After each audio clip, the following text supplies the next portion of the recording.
हिंगोली जिल्ह्यात Sengaon T point परिसरात आज दिनांक 27 जून वार गुरुवार दुपारी 1 वाजता ओबीसी नेते लक्ष्मण हाके यांचे जंगी स्वागत करून भव्य मोटारसायकल रॅलीचे आयोजन करण्यात आले होते। तर यावेळी सकल ओबीसी समाज बांधव मोठ्या संख्येने उपस्थित होता।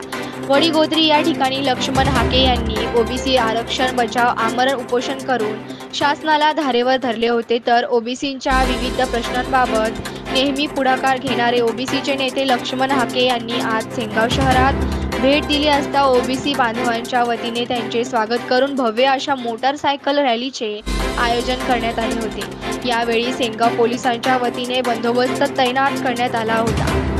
मुख्य संपादक दिलीप गायकवाड, लोक न्यूज महाराष्ट्र। पुढचा दौरा कसा आहे? काय यात्रा आहे? आमचा पुढचा दौरा गंगाखेड आहे, परभणी आहे, त्यानंतर आम्ही गोपीनाथ गडावर जाणार आहोत। गोपीनाथ गडावरून आम्ही भगवान गडापर्यंत जाणार आहोत आणि या मधल्या अंतरामध्ये जवळ